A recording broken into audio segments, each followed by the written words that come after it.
It is the News Blitz on Talk Radio 790 KABC. We're here every single day from 5 to 6 talking about the local issues that matter to you most and taking your phone calls at 800-222-5222, 1-800-222-5222. You can email me at randywangradio@gmail.com. Search for the KABC News Blitz wherever you get your podcasts and subscribe to my YouTube channel at Randy Wang Radio.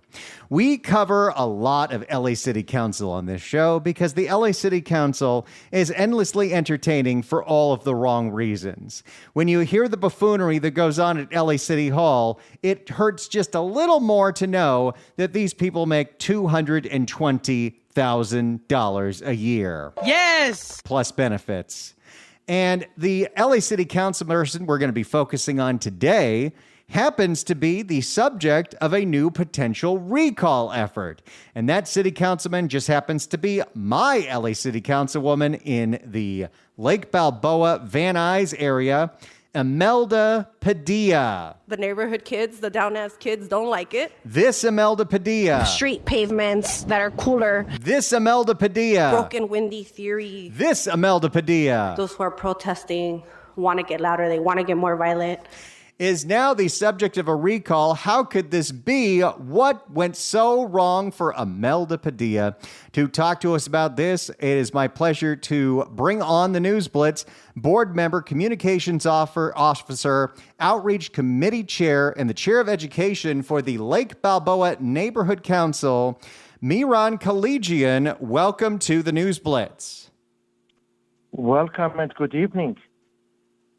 So let's start at the beginning here.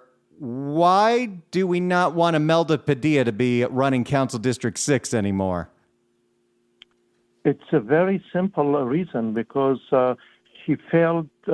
Imelda Padilla has failed not just in leadership, not just in policy, but in the most basic responsibility of an elected official representing her constituents. And now, the people of Council District 6 are taking the matters into their own hand, and they want to recall her. And especially transparency. She failed to come with a transparency, and she did not have enough outreach meeting with the constituents or discussing about the latest development.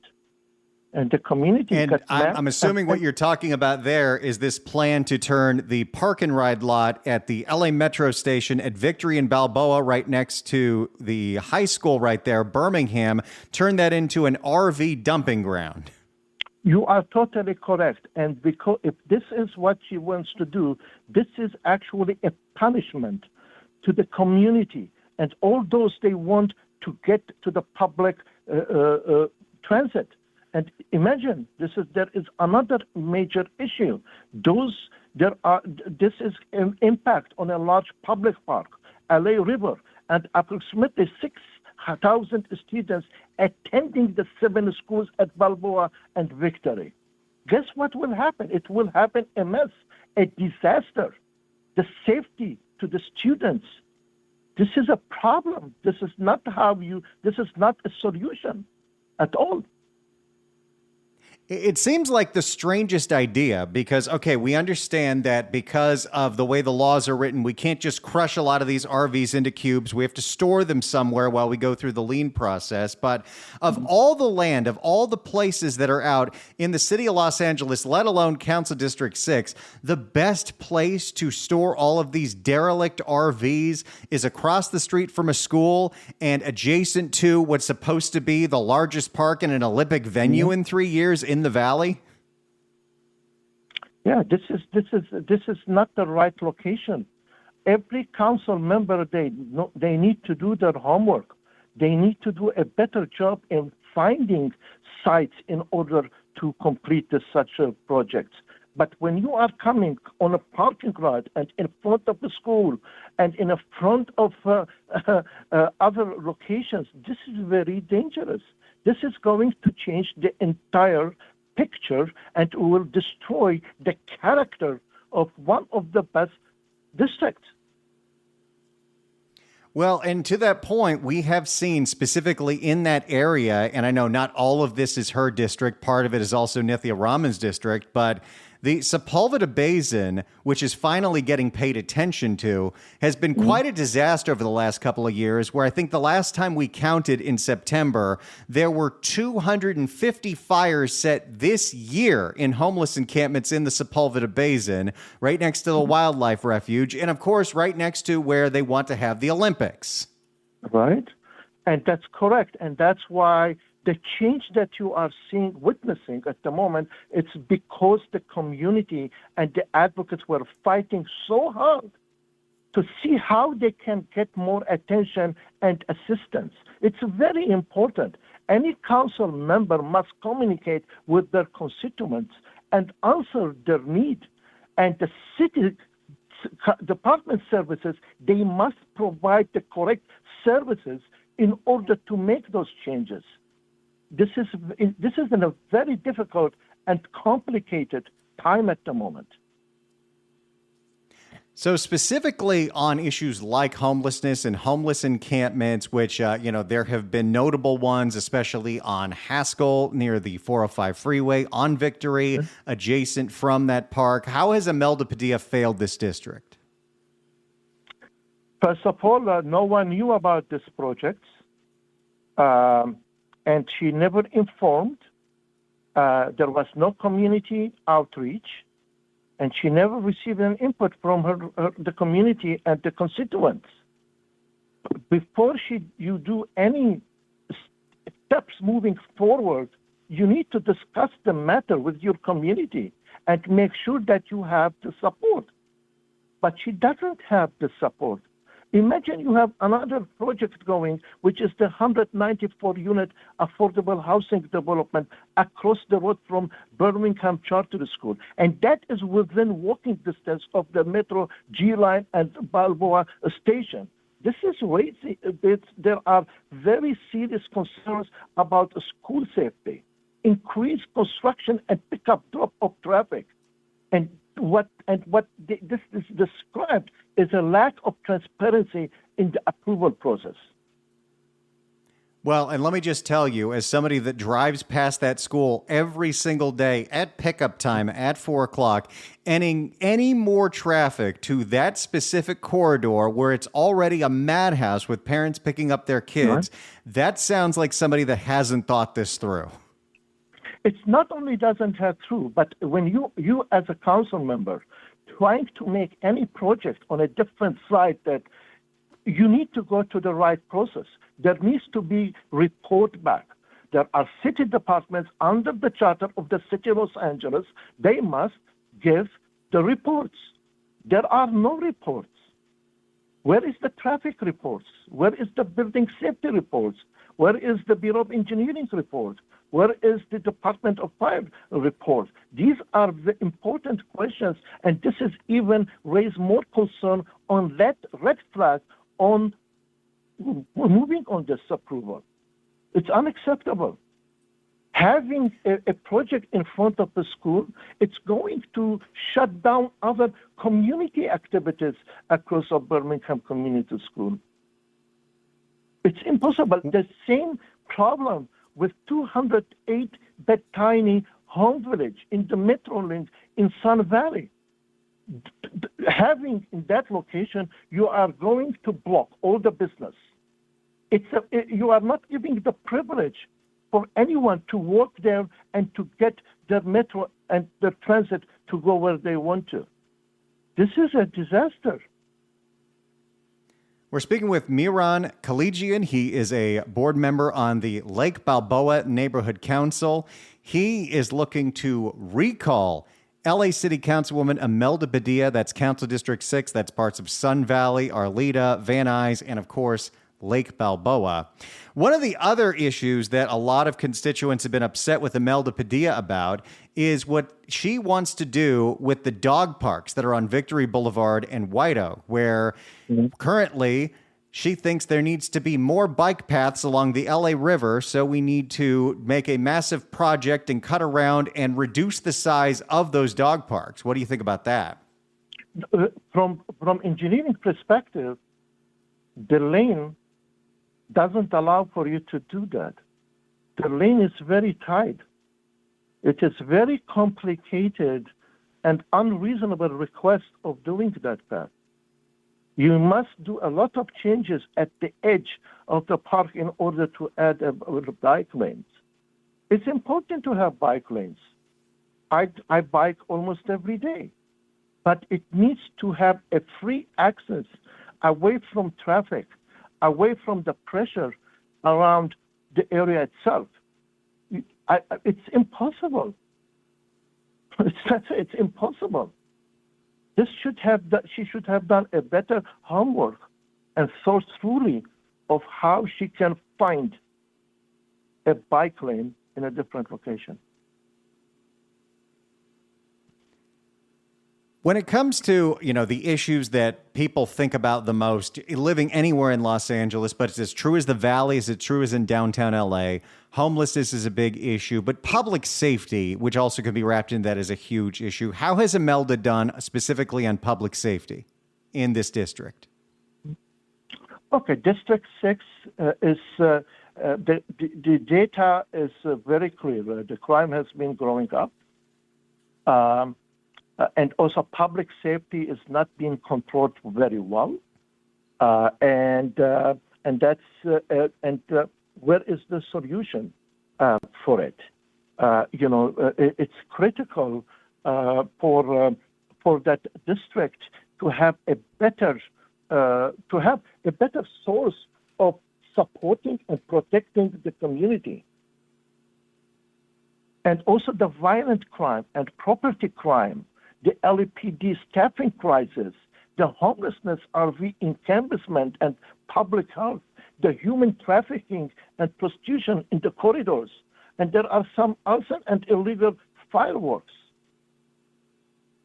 Believe you me, I live in this neighborhood. There's a lot of illegal fireworks.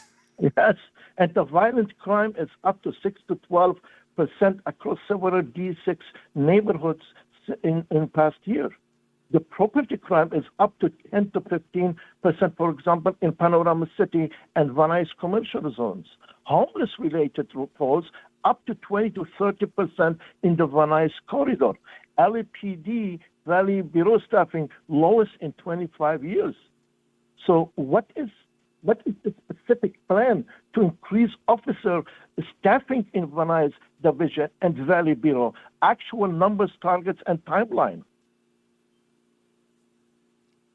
We're speaking to Miran Kalaydjian. He is on the Lake Balboa Neighborhood Council looking to organize a recall for LA City Councilwoman Imelda Padilla. Now, you're on one of our neighborhood councils. The neighborhood councils was the compromise when we decided to not go forward with the Valley secession movement. How responsive has Imelda Padilla been to the neighborhood councils and the concerns of the hyper-local electeds like yourself?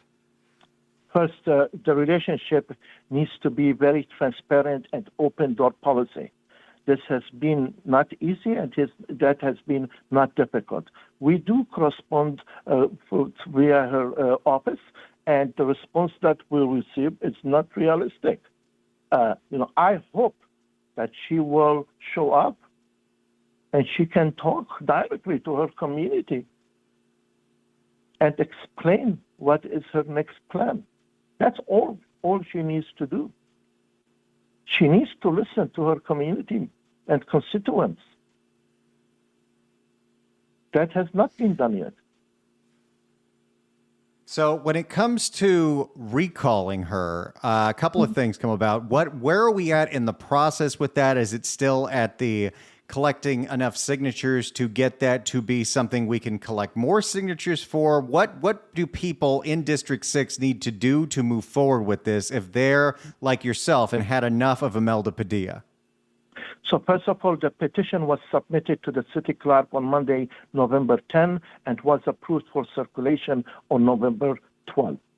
And also, the city clerk made very clear that 18,509 valid signatures, 15% of registered voters in the district by February 18, 2026, to qualify the petition for presentation to the City Council. At the moment, the community members, advocates, parents, they are all together and they are pushing to get the signatures. And they are doing all they can to collect, and I'm hoping that this will go through. And last question before you go, the way that we got Imelda Padilla was through the special election after former LA City Council President Nuri Martinez resigned in quite a shameful way after that whole incident with redistricting and the racist comments on the tape. Why are people with us? When the special election came about, we saw the quality of candidates that came out, and we also saw just unbelievably low turnout for that election, which ended up getting us Imelda Padilla. Do you think that if a recall does happen, we'll get some more quality people trying to run for this office? This is going to energize the community, and we will see more candidates, qualified candidates, running for that seat. And as well, this is a wake-up call for the entire community members for District 6 to do their homework and to vote so their vote could count.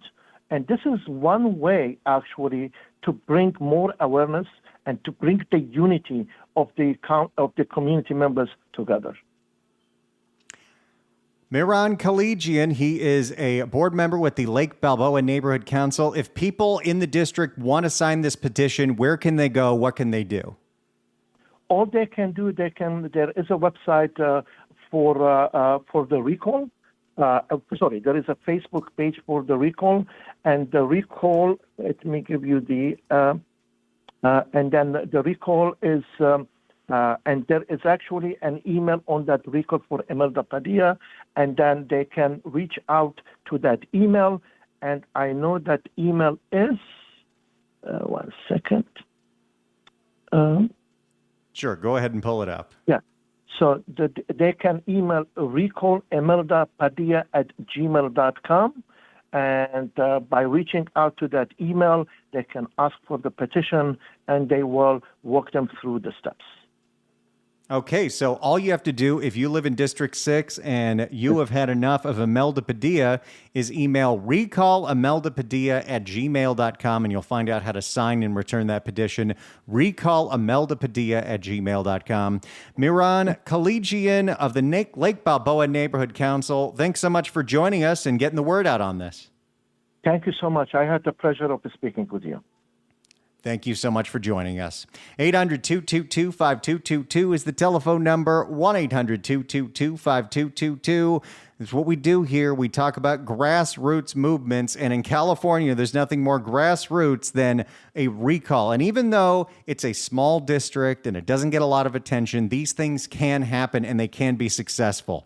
In San Francisco, Supervisor of the Sunset, Joel Engario, he supported a proposition citywide to close the Great Highway and turn it into a park, which sounds like a great idea unless you live near the Great Highway and all the traffic moved to your neighborhood.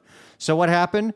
The residents organized, they got a recall on the ballot, and he was recalled with a strong majority.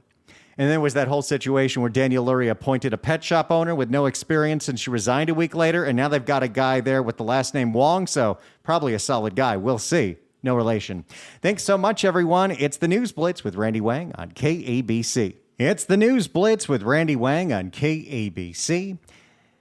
I've got something very exciting for you. This is great. I get to give away some really cool tickets on this show, and it's always a lot of fun, but rarely do I get to give away something that I want so badly, because I'm going to tell you right now, the ticket I'm giving away is actually the very first concert I ever went to. And it's for Weird Al Yankovic. I saw Weird Al at the age of 12 at a performance at Six Flags Magic Mountain at the Golden Bear Theater. And he did Fat, and he did Yoda, and he did all of the classics, Lasagna. I grew up loving Weird Al Yankovic, and look at this. I definitely consider him an inspiration for why I so much loved comedy, as so many prominent people in comedy and theater ended up growing up with Weird Al.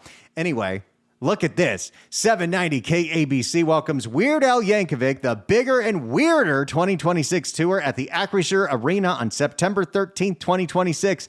Tickets are on sale now at Ticketmaster.com, but right now, caller number 9 at 1-888-790-5222 gets a pair of tickets to the show. Tickets furnished by Live Nation. Good luck dialing. You know, I also saw Weird Al once at the Orange County Fair at the Pacific Amphitheater. Great show. And I'm going to make sure, whether it's at this show or I think he's also playing in the Honda Center in Orange County, I'm going to see Weird Al next year. I've got to. Turns out my wife was also into Weird Al, so that was meant to be. 800-222-5222 is the telephone number. It's the News Blitz with Randy Wang on KABC. It is the News Blitz with Randy Wang on Talk Radio 790 KABC. We're here every single day from 5 to 6 talking about the local issues that matter to you most and taking your phone calls at 800-222-5222, 1-800-222-5222, your emails at randywangradio@gmail.com. Search for the KABC News Blitz wherever you get your podcasts and subscribe to my YouTube channel at Randy Wang Radio. I just put up a video this morning of some of the cocktails I tried at this incredible mole restaurant in Santa Fe called Saison. They had a passion fruit one. They had a spicy Infierno margarita. They had a cocktail that uses a 7-year extra añejo mezcal. Ooh, it looks real good. So check out that video, YouTube at Randy Wang Radio. So we are officially in the holiday season. Thanksgiving was on Thursday, and it was a wonderful time. I got to say, I really took charge this year, and my wife and I pretty much ran that kitchen, and it was the first Thanksgiving where we said when the food was going to be on, and we were on time. Usually we say the food's going to be on at 2, and it's really on closer to 3. No. We said the food was going to be on at 1, and the food was on at 1. So I'm pretty proud of that. And the food was great.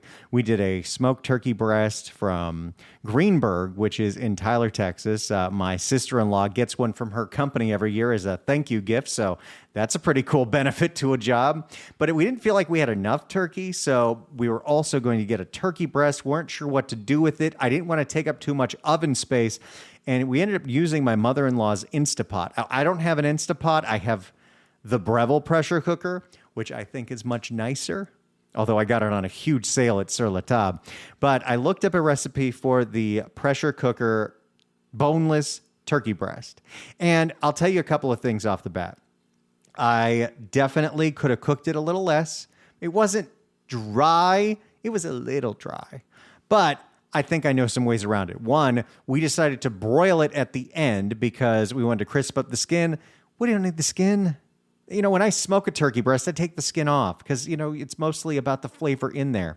But it's probably good that we had the skin in there because here's the thing about the Instapot turkey breast, which we just did. The turkey breast, my wife rubbed it with a whole bunch of seasoning, and then we poured 2 cups of turkey broth in there, turkey bone broth, because, you know, protein.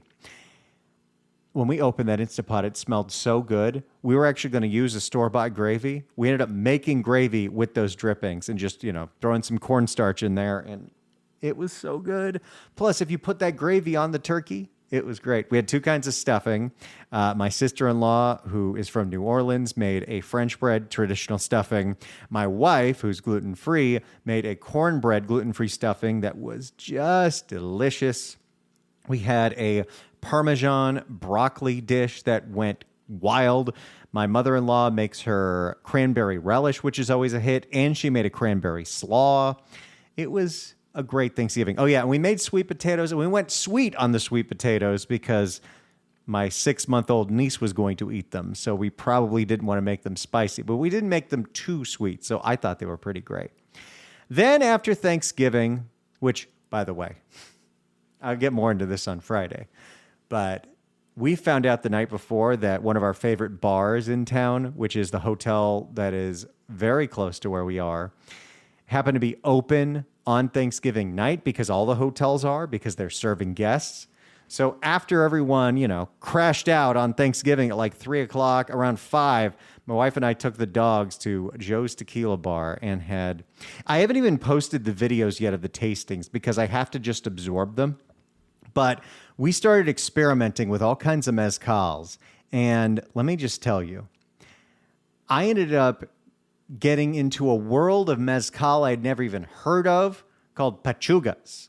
This is thanks to Marina at Joe's Tequila Bar, because one of the mezcals that she poured us was a vegetarian pachuga, which made us think, wait, then what's a not vegetarian pachuga? Well, pachuga is a very old world way of making mezcal where you're actually distilling it in raw chicken. Apparently this is a thing. And she ended up pouring us, because it was Thanksgiving and we asked if this was a real thing. They had a bottle of, and I'm not making this up, I will post the video probably tomorrow because I've got a thing tonight, Thanksgiving turkey pachuga. A Thanksgiving turkey mezcal. And it was wild. I feel like there's this whole new world of tequila that's open to me. But after you go through your Thanksgiving, then the holiday season truly starts with Black Friday. You know what's different about this Black Friday? It sure seems that I am getting text messages from every company I've ever done business with over and over and over and over again. Like, I'll give you, for instance, I bought a new pair of earbuds because I needed one for the treadmill that wouldn't fall out of my ears. So I found these ones from Raycon where they kind of hang outside of your ear, and they're great. I really, really like them. And I really like Raycon, and I think they make a quality product. That being said, let me see how many texts I've gotten from Raycon in the last few days. Wednesday, Black Friday is now live. Thursday, we're serving up the juiciest audio deals. Friday, your next favorite audio is up to 50% off today. Sunday, Cyber Monday is live. Yesterday, get our most popular earbuds. Today, Cyber Monday extended. 2 hours ago, Cyber Week is live. Oh, I already bought the earbuds. I wasn't going to buy another pair, but, I sometimes feel like those texting campaigns, they must be effective because personally, I think they do more harm than good. And I know I'm biased because I'm in a different medium of advertising. But, all I'm doing is talking about a product or a service that I endorse. I'm not constantly texting you and bothering your life. You already chose to listen to this. The price you pay for this free entertainment is you listen to my endorsing products that keep us on the air, and how thankful we are that they do that. Some of them for many, many years. Here's another one. Savage X Fenty, which is a clothing company. Rihanna owns it. And one of our best friends told me that I got to get the onesies on here for my wife a few years ago because they're so comfy. And I did. And I signed up. And I also like their men's boxer brief underwear. But it's one of those clothing programs where you have to remember to opt out every month or they charge you $50. So at some point I had too many credits and we didn't need any more clothes. So I canceled the account. Well, I canceled the VIP subscription. That being said, Wednesday, Black Friday sale is on. Friday, happy Black Friday. Saturday, we extended our Black Friday sale. Sunday, become a new rewards member and save 70% off on everything. Yesterday, it's Cyber Monday, babies. Today, that's almost a wrap on Cyber Monday. Every single time they say the sale's over, the sale's not over. Which is why a lot of places are now doing Cyber Week. But, I get it. It's harder and harder to keep people's attention. But I just feel you might do more harm than good. Here, I got one from WAG, which I don't even think I ever used, but I looked it up because one time we were looking for a dog sitter and ended up using a much more trusted service. TikTok, your chance to save 50% at WAGs. Everyone's got a Cyber Monday sale.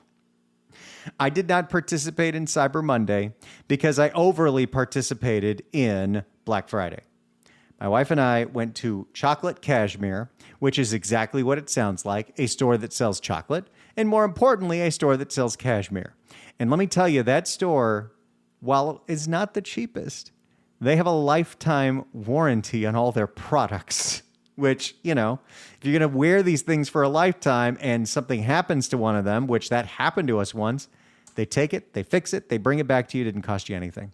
I needed to get some new cashmere because I have this Ralph Lauren polo jacket that I love. It's called the Beaten, and it is great. We ended up getting it when I was at DXL, and 3 years ago when I was more than 60 pounds heavier. I was 90 pounds heavier because I lost 30, then I gained some, and then I lost 60 in the last 4 months. So it still kind of fits because it is, a jacket, and it's meant to hold a lot of things. It's got great pockets, holds all my cashmere, which I don't have much. I just have a scarf, and I have a hat, and I have gloves. So it was decided that I kind of want a new jacket, but I want the same jacket. I just need it smaller because I'm no longer a 2XB. I am an XL.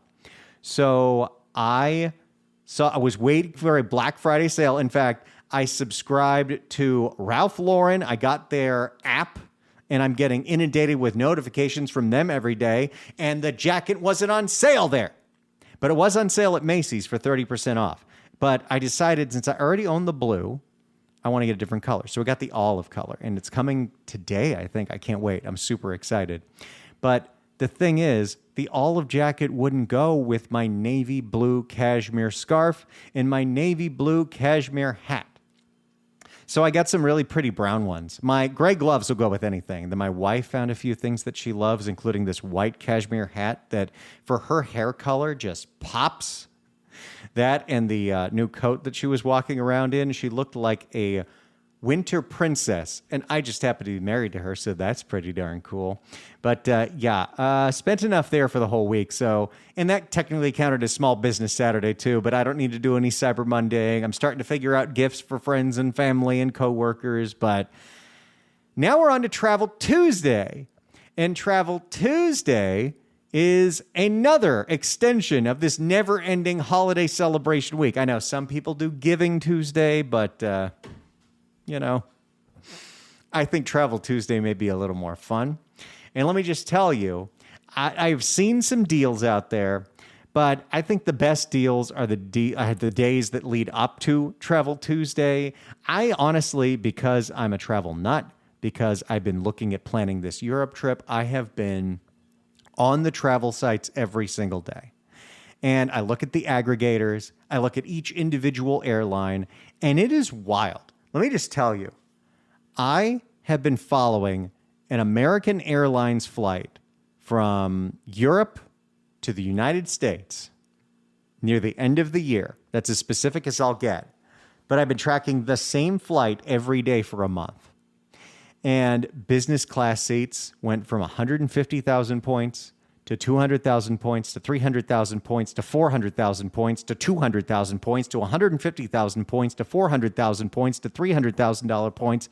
I feel like I have to look it up right now just so I can tell you what it is right now, because it's wild, because you can see the seats and none of the seats have actually been sold. There's still plenty of business class seats on that flight. There's still plenty of first class seats on that flight.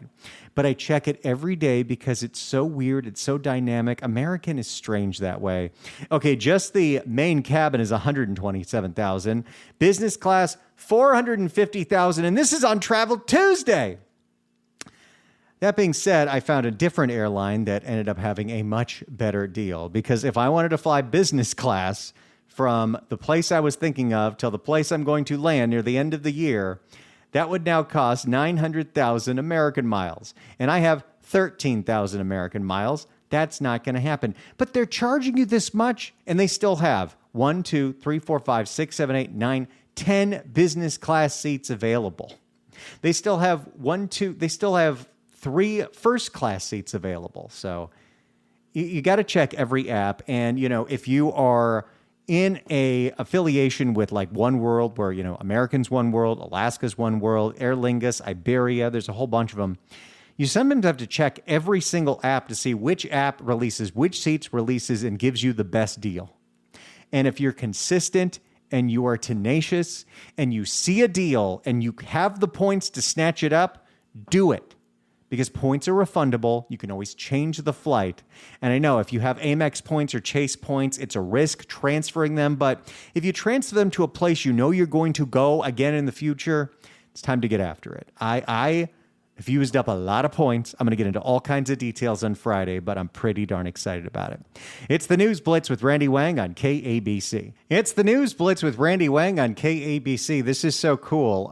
You got to check this out. Johnny just sent me something. John Phillips, host of the John Phillips Show with me from noon to 3 every day. A write-up about Johnny just came up on SoDoesItMatter.com, John Fleischman's Substack. You can read it for free. California Patriot Profile, a voice built in California, the steady rise of John Phillips. So check that out if you want. Go to SoDoesItMatter.com. It's the News Blitz with Randy Wang on KABC. It's the News Blitz with Randy Wang on KABC. Let me give you a quick update on my journey to becoming a YouTube star. So this is just kind of my new side hobby. In fact, I have played so few video games in the last few weeks because I'm kind of obsessed of figuring out ways to increase subscribers and views on a YouTube channel that I used years ago, but I had 600 followers. I'm up to 824 subscribers on my YouTube channel, and I've just been posting a lot of videos of my trip to Santa Fe. But it's funny. Sometimes I post a short and it has no graphics, no music, no editing, and it does way better than a video I worked on for hours. I don't know how this works, but it is really, really, really funny how something can just be posted that's a simple video on my phone, and all of a sudden that has thousands of views. Although I will say, my top performing content right now is a video of me at Market Steer Steakhouse doing the bone marrow luge. It has 18,000 views. I don't even know what that's like. Those are huge numbers. It's crazy. 18,688. I ended up posting 2 more videos that I had about that on my phone, and we're going to see how those do. They're up to 2,000 or 3,000. But I was curious today just to see what it would be like if I didn't already have somewhat of a following. If I posted something as simple as videos of my dogs, which I have thousands of. And so I'm not making this up. This afternoon, I started a new YouTube channel that had 0 subscribers. That YouTube channel's name is Lucy and Rita, which are the names of my 2 dogs, my Cavalier and my Chihuahua Rat Terrier, who knows what she is. I have posted 4 videos so far, including one that I posted just a few minutes ago. And this channel that had no subscribers and no content 6 hours ago has a video that's 5 seconds long called Cold Cavi that has 900 views. The video of Snoring Cavi has 700 views, and I, at this point, have 4 subscribers. And this is a channel that came from nothing. I'm going to crack this code, and I'm going to start making money on YouTube somehow. But I think this is pretty funny, and it's a little hobby. It's the News Blitz with Randy Wang on KABC.